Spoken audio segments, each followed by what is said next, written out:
As she said, I'm Devi Ramchandran, and I'm really honored to be here tonight as the president of the board of SACSS, but more importantly, as a longtime supporter of SACSS.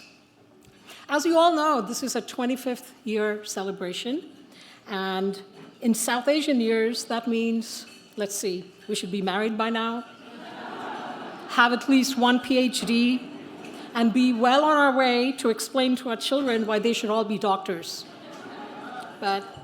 So when I look around this room, it's filled with vibrant colors, many languages that I recognize, laughter, and generations of stories. I feel immense pride and deep gratitude to be here tonight, because this is not just a 25th year birthday party, guys. This is a celebration of resilience, culture, identity, and how far we've all come together.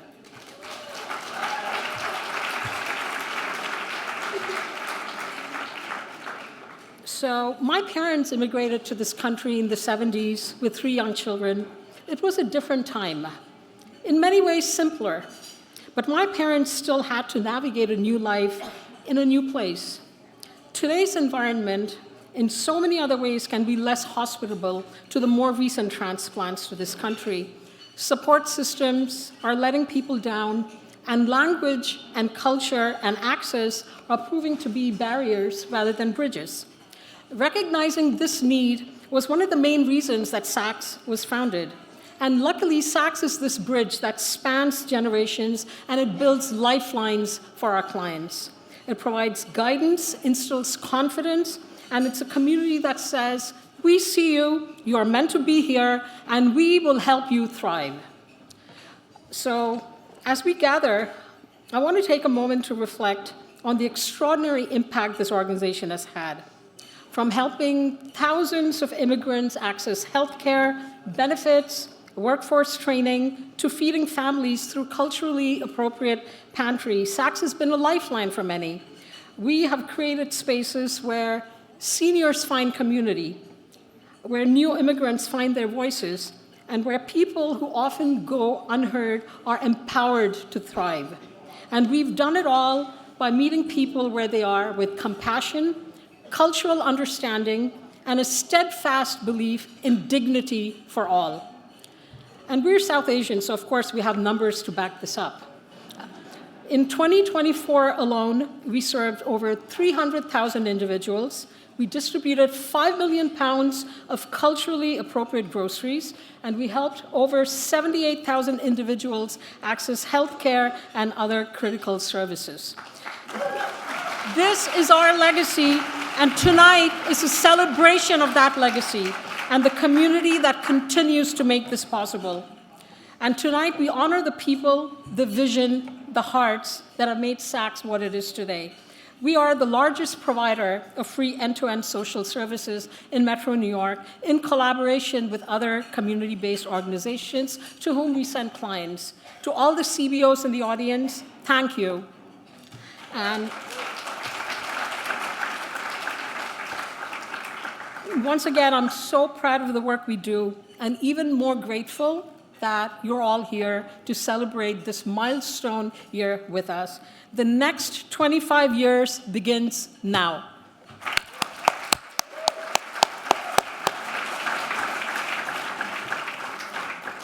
So before I sign off, I just want to acknowledge our board of directors. If you could all just stand up as I call your name.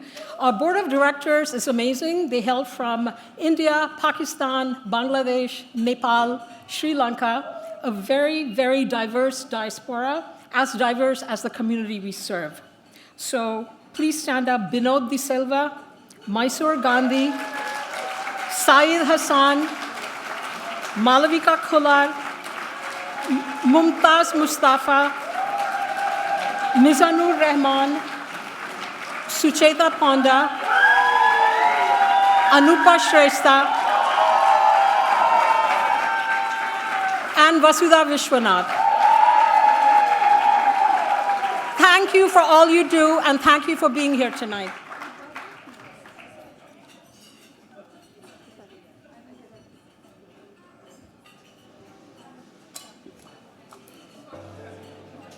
Whenever you think of South Asians, the usual model minority myth. So we said, okay, we'll start this organization, not just for Indians, for the larger community. So South Asian Council for Social Services was born. We then started a needs assessment survey. That was August 3rd, 2001.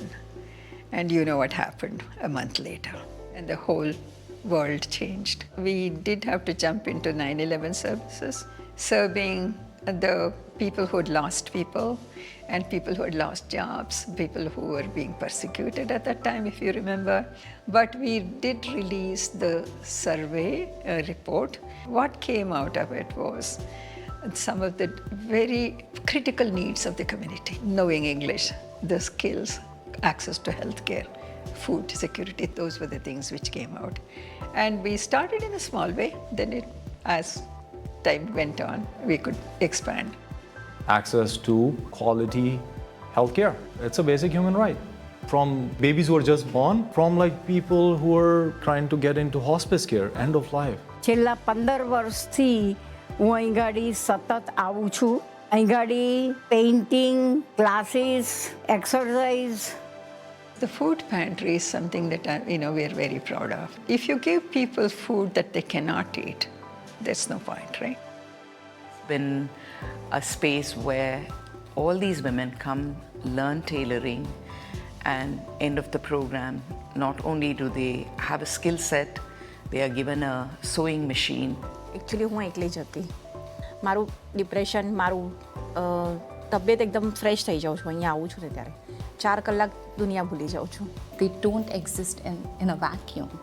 And the model that we have is you come here, you have connection to food, you need someone that speaks your language, you need to talk to someone about lack of sleep, about isolation, about anxiety. You don't have health insurance, someone will connect you to health insurance. It all has to come together. Then came SACSS's next big challenge, COVID-19.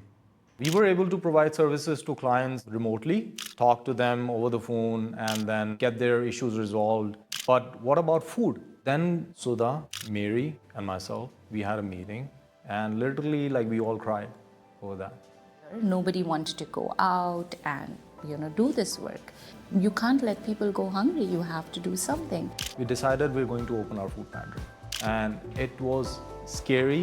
We packed the bags in the car, and we would just like go around and deliver the bags. Thank you very much, Mary. You came all over from office to here to help us. I'm so proud of the work that SACSS has been doing for so many in our community. Especially during the pandemic, we saw how their services were literally life-saving for so many New Yorkers. Last year, we distributed over 5 million pounds of food. 300,000 people were served, which is incredible. And as we go on for the next 5 years, and I'm sure it's going to be more than 1 million clients that SACSS is going to be serving, and which means it has to be sustainable. Our community is growing with us and their needs are going to change, right? We need a bigger space because we're increasingly getting more clients. इंसान होने के नाते एक कर्ज है आपके ऊपर कि आप दुनिया को थोड़ा सा और बेहतर बनाएं. When they know that they have a place where they can go, where they can talk to people who speak in their language, where they can find help, transforms their lives. The world keeps changing, but our mission remains. As long as our communities need support, SACSS must be here. So here is to the next 25 years. Stand with us as we chart the future.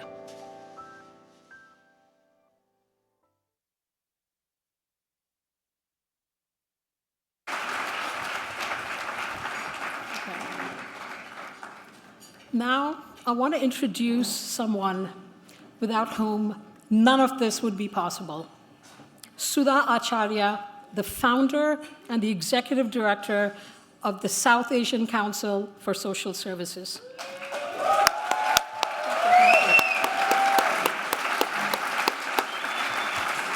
She's coming out, but I have more to say, sorry. 25 years ago, Sudha recognized a deep need in our community. Families struggling to navigate complex systems, immigrants isolated from services, seniors without support. Rather than accept the status quo, she took action. With extraordinary vision, determination, and compassion, she founded SACSS to be a place of trust, dignity, and care for South Asians in New York. Her leadership has guided SACSS from its earliest days to the multifaceted organization it is today, one that provides healthcare access, food security, senior support, and so much more to the underserved South Asian community. Sudha's impact goes far beyond programs and services. She has shaped a culture of service, advocacy, and inclusion that continues to define SACSS at its core, empowering communities and transforming lives. Let's all give a warm welcome to Sudha Acharya, a force to be reckoned with.